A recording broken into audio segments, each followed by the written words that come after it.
It's too bad because McClellan, you get the big coaches bump. You go, oh my gosh, this seems real. They're going to be in the playoffs. Then their playoffs plan. The Eisner plan is working. Now they've lost 6 in a row. They've been outscored 23-11. Talbot's save percentage under 865 in 3 of his last 4 starts.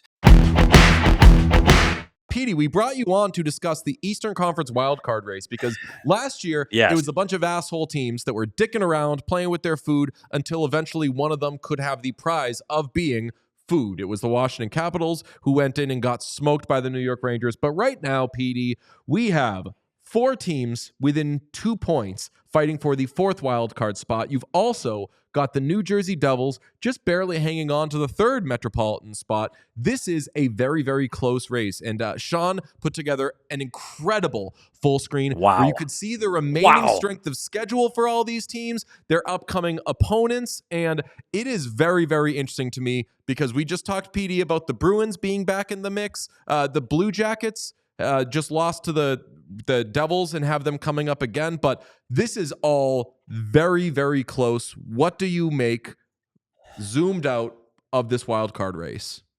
One, I think is really good for the sport. I think it's good for hockey. I think it's exciting for fans to be able to watch their team and root for their team till the end. I think it's going to help, TV ratings, attendance, all of those things are true. But when you really start to break down the numbers, how close really is it? I'm not so sure. And when you start to look at who's got to play who, the problem is when you look at the Boston Bruins, and Boston's a great example. I know they're tied with New York and Montreal, but they're behind because they play more games. All of these teams play other teams. So New York's going to play Columbus. New York's going to play New Jersey. New York's going to play Ottawa. Somebody's got to win those games. Somebody's got to get points. So the problem is when you get lower in those standings, like Boston, like Detroit, like the New York Islanders, all those teams above you are playing each other. Somebody's getting points.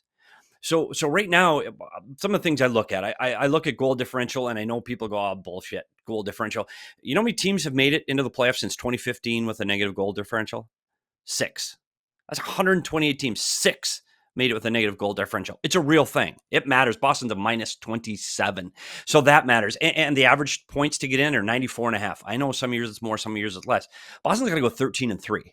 They're not going 13-3. They're not. Yay, get on the wagon. Says who? They're on pace with Brad Marchand. With what? Yeah, they're all excited because, hey, look what we're going to do this to Sweeney. Look what we did. Marchand's out of the room and Coyle's gone, and we're going to do this all together. Bullshit. They got to play. They got to play really good teams this last 16 games. They're not going to do it. They'll do it for a game or two. Backpack mode. Yeah, I know it's fun for Bruins fans to get excited about it, but they're not going to make the playoffs. What got up on the wrong side of the bed today? Statistically, I was going to say, I fucking love this, Petey. Statistically, they got a 5.7% chance to make the presentation. I could maybe 5.7. Did you catch the game report earlier? Did you see what? the zooming out with DJ Bean? DJ's got the Oil win in the cup too. So how's that working out? Boston has a 5.7% chance to make the playoffs. 5.7. They're not making the playoffs. I'm sorry. It's too. There's not enough games left, and they're not good enough. Swayman gives up 2 over the last 2. Well, he gave up 5 to Nashville the game before. Gave up 5 to Toronto the week before that. Like, buddy, pump the brakes a little bit. Cheer for the Black. Yeah, different team. Better team? Not so sure. The 2 of their centers have 1 goal over the last 10 games. I'm not so sure this is the team that's going to get you to the promised land. And I get that, again, we talked about being excited about it.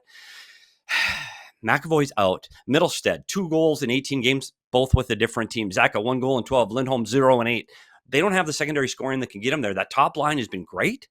I think that top line is fun to watch. They're exciting and they're putting up numbers. But beyond that, I don't know if they're deep enough. And they're going to have to play better teams. They're going to have teams that are finally going to get sharper. I know Tampa lost a few. Florida lost a few. Sure, they did. But that's still a long, long, long road to go. I know the points look close. But when you look behind the numbers and see who has to play, I personally have Boston out of the playoffs. And I guess when this is all over, I will absolutely – I don't have a dinosaur costume or a squirrel costume, but I might be able to dig up a Darth Vader one in my kid's closet. I will gladly put it on if the Boston Bruins make the playoffs. So the Bruins, if they get the first wild card, they would match up against the Panthers. Do you think that based on the shellacking they gave them and Nikita Zadorov's medal that he showed, that they would match up well? Zadorov might be the Conn Smythe winner, and they go on to this whirlwind. And all kidding aside, it happens. Like, it does happen. And I was part of it. The Arizona Coyotes go to the Western Conference Final with a bad hockey team. No offense to all the people on that team, but you can't name 4 players on the team. And they were in the Western Finals that year. They had the dream season. It was us against the world, and guys like Antoine Vermette and Radim Verbata ended up playing above their weight. So it can happen. And Boston can make the playoffs. It's mathematically possible. I'm just saying it's very unlikely because some of these teams above them are playing pretty good hockey. And the Ottawa Senators are one of those teams. And I think Columbus, even with their recent stretch, they got 1 win on their recent road trip. Fantilli's got 11 points in 10 games. Branson's coming back soon. Monahan maybe by the end of the month. Like, they're going to get a boost, like the trade deadline boost for other teams, by guys that are on their own roster. I just think that they're going to have a really hard time catching those teams that are already there. And I think New Jersey's going to fall. I do. I know missing Dougie Hamilton and missing Hughes is a huge piece of what they've done, but they've got so many games that they're in, so many points that they're already ahead of these teams. That's a long, long, long way to fall. We talked about Boston 13-3. I mean, Jersey's got to play 4 or 5 games below 500 to fall out of the playoffs, and that's going to be hard. I will note on the Bruins, and in all seriousness, I don't expect the Bruins to make the playoffs, but I do think it would be. I actually kind of still don't want them to make the playoffs because I want other teams to make ahead of them. But I will note with them that they have the 5th easiest remaining strength of schedule in the entire NHL. They have the easiest remaining strength of schedule, certainly, of any team in the Eastern Conference playoff race. Like the 4 of the teams that have it easier than them already have playoff spots essentially locked up. And then the 5th one is the Blues, and they're in the Western Conference. So Boston has a very easy road. Also, Ottawa has a very easy road, which is why I'm basically locking Ottawa into one of the 2 wild card spots. Well, you're not the only one. They've got like a crazy high percentage out of nowhere to make the playoffs. But the point all of you are missing on the Bruins here is that Elias Lindholm playoff middle stat mode is loading. Well, that Don Sweeney creates winners. The Bruins are in the midst of the stupidest season of all time, and them trading away all their good players, going full tank mode, and then going on an absolute ripper to end the season, abandoning the tank, getting into the playoffs would just be the cherry on top to the stupidest season ever. So I'm absolutely not ruling that out. And if we learned anything last year, it's that stupid shit happens around the Eastern Conference wildcard picture. And I've been on record to saying I don't want the Bruins to make the playoffs this year because I don't think anything good will come of it. I'm reversing that stance because it would just simply be extremely funny if they made the playoffs. Don't expect anything from them to get there, but it'd be very funny if they got in.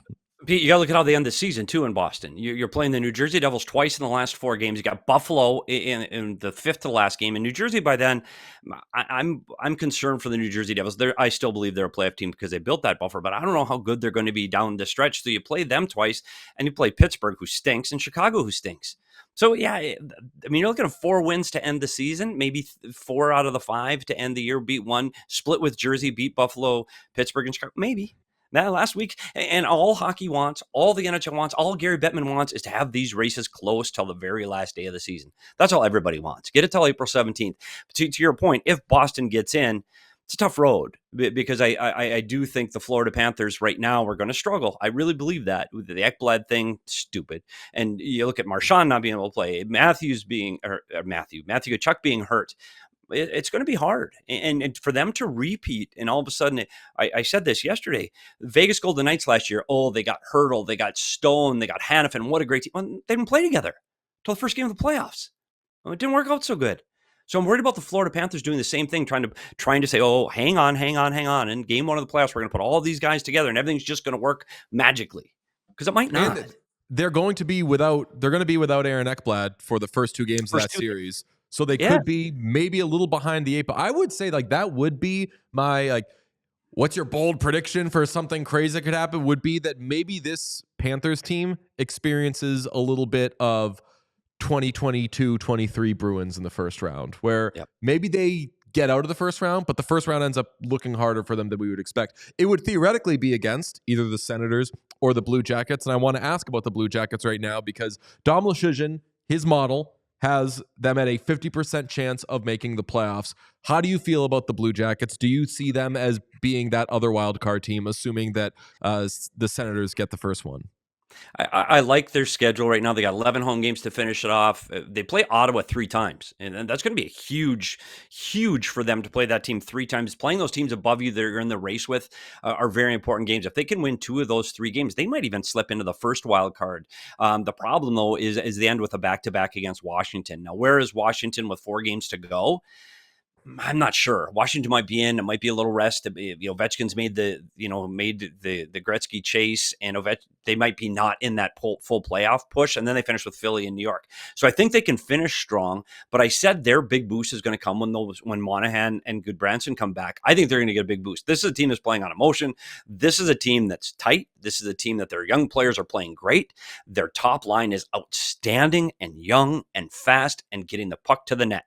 This is a fun team to watch. I think they're better than people give them credit for. I do have them slipping in the last wild card. I think they're going to be able to hang on, and I do think they're going to be able to keep Montreal, New York, and Boston and Detroit all out of that last wild card shot. I've got Columbus in the last wild card. So you have Ottawa above Columbus then? I do. I still think, even though those teams are so tight, I still think Ottawa is going to be above them. And I look at what Ottawa is doing right now. They won 5 of the last 6. They're averaging over 4 goals per game. This team is fast. They're talented. They're skilled. They're having fun. And again, it's one of those teams that flies under the radar. It is what we say, us against the world kind of mentality. And that does make a difference for teams like Ottawa that are young, youthful, trying to find their way. I do think that is going to be huge for them. And they finished with Carolina, but then they got Montreal, Philly, and Chicago for their last 4. I really think Ottawa finishes in the top wild card.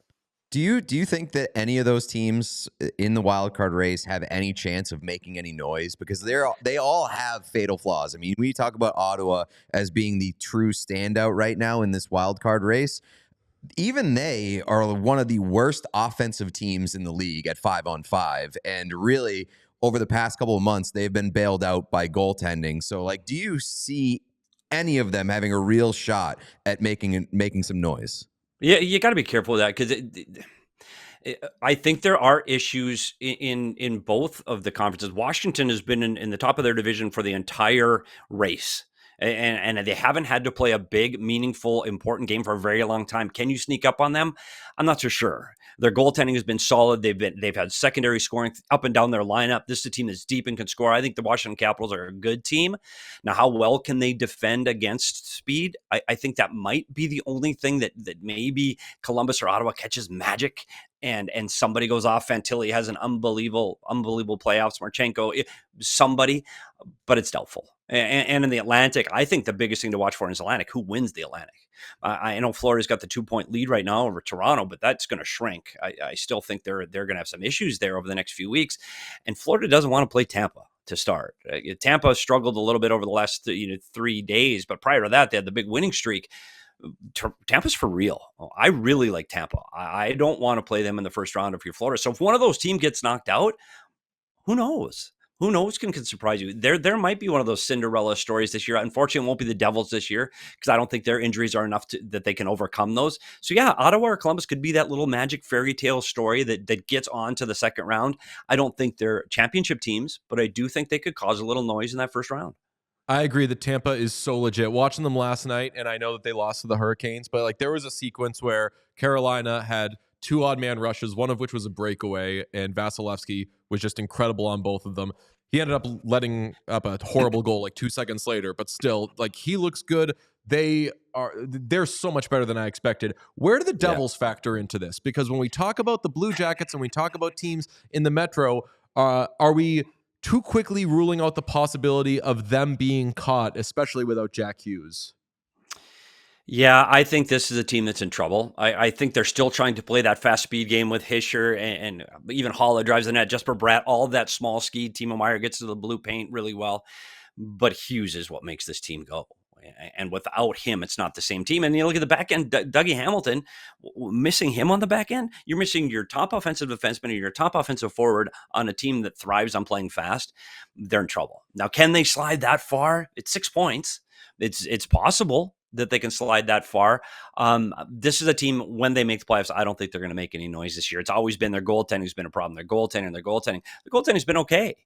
It's a team now that's just got injuries at the wrong time. So I don't think, unfortunately, for a Devils fan, that this is going to be their year. And I think they're just going to fall short. They'll make the playoffs. They might make it a 6-game series to start, and then they'll start tooling up again for next year.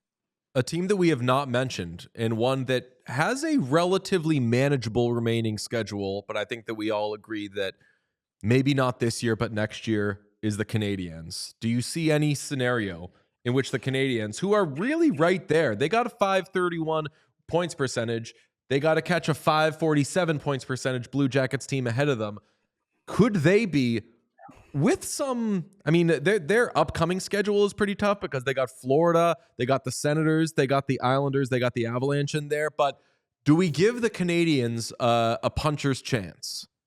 Maybe. And here's that they went on that 5-game winning streak before losing and getting just 1 of 3 on their Western road trip. They got 1 left on that Western trip against Seattle. That's going to be a tough game just because it is the last game of the Western swing. But then you look what happens when they get back. They got to play Florida and Ottawa on a back-to-back. Whoops, that's hard to do when you're traveling west to east. It really is. It's a hard time zone change. Now it's you look at teams even playing in the mountain now, but you play there. Oh, you don't play Arizona anymore, do you? Geez, I was going to use that as a great analogy because they're out of the league. They still have more playoff round wins than Toronto. But then their top line plays really well. They've got 15 goals in the last 10 games. Montreal is good offensively. And Sam Montembeault can go on an unbelievable stretch. He is one of the most unheralded goalies in the league right now that he can win games on his own. So, yes, Montreal does have a chance. I think, again, it's probably a year or two too early because they do still have some really young, good talent. And I think Montembeault needs another year to get to that next level where you're going, oh, my gosh, you're going to start being recognized as one of the best in the Eastern Conference. I just don't think it's this year. Montreal's better. They do have a fighting chance to get in that last spot. I just don't think this is the year. Let's get to the other two teams that we haven't really gotten a chance to talk about. What's the pressure on the Rangers and the Detroit Red Wings? Because they're both in like 2 different spots here where like the Rangers are supposed to be in that playoff picture. They won the President's Trophy last year, and now they're on the outside looking in. Tumultuous season, obviously. They went out, got JT Miller. But the Red Wings, it's like the impatience of the Red Wings rebuilding period, the Yzer plan. Where are both those teams in their pressure to make it this year? Yeah, the Rangers is such a disappointment for me. I had this team being one of the top teams in the Eastern Conference before the season started. I thought they had the experience. They're going to solve their goaltending contract. Shesterkin's going to want to tear it. They're rotten. It's a bad team in a bad situation with a bad locker room. They put Vinny Trocheck as the top center right now. He's got no goals in 10 games. As a top center playing with Panarin, and you don't have a goal in 10 games, that's tough to do. They played 12 playoff teams in their last 17. Whoops. They finished the season with Carolina, Tampa, and Florida. That's not a good recipe. The Rangers are going to fall even farther in the standings. I think this is really unfortunate. Fox being out of the lineup, they've lost 4 straight. The chemistry is gone. This is a team in absolute chaos and disarray. They will fall below Boston and probably below Detroit as well. Wow. When we were thinking about putting together that incredible full screen that Sean made, we agreed that the cutoff was all the teams above the Islanders because even though the Islanders probably technically belong in that group, we just have a feeling they're not going to make it. Are we correct in doing that? Yeah, 100%. Forget the Islanders. They're absolutely done. Absolutely done. By the way, when you lose one of your better players, your core players, the guys like a guy that really, Brock Nelson's been there forever, brings your team together. You lose a guy like that in the room. That's really, really hard to overcome that. It's hard. And I just won't. You're right, because they have that secret They're weapon. built different. They have culture. Yeah, Zadorov. They got that key guy. That's right. I'm not buying into it, but that's fine. Yeah, the Islanders, just forget it. But who wants to watch them anyway? Like, I'm sorry. Are they the new Minnesota Wild? Are they? No, because like the Wild fans liked the Wild, even when they were pretty pretty boring, pretty forgettable. I know most of the Islanders fans in my life this year are just like, absolutely fuck this team. Like they cannot stand their own team, which is wild to me. Yeah. And Detroit, forget them. Unfortunately, it's too bad because McClellan, you get the big coaches bump. You go, oh my gosh, this team's real. They're going to be in the playoffs. They're in the playoffs plan. The Yzer plan is working. Now they've lost 6 in a row. They've been outscored 23-11. Talbot's save percentage under 865 in 3 of his last 4 starts. Goaltending's been rotten. Nobody can score. Raymond, Kasper, Comfer, Soderblom, 1 goal each in their last 10. No offense mixed with bad goaltending. can't win. Well, famously, Alex DeBrincat made a really nice save with the empty net the other night. The power play merchants factor was always going to catch up with them. It really was. That was their pace was unbelievable with the man advantage. Again, but would you rather be Sean DePaz? Would you rather be to the Detroit Red Wings or the Buffalo Sabres?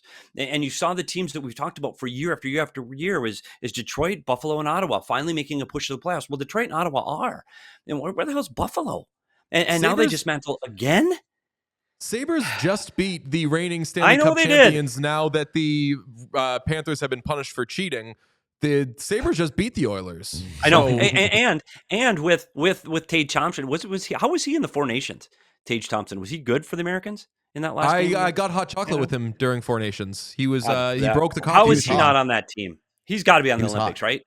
He's got to be. I've said it. Yes. You need the fuck Bill Guerin line at the Olympics. Him, Caulfield, and Keller. Yeah. Yes. Fuck Bill Guerin line. How was Trocheck and Kreider? Do you want to take them again, buddy? Let's go. We all silly like the mayor.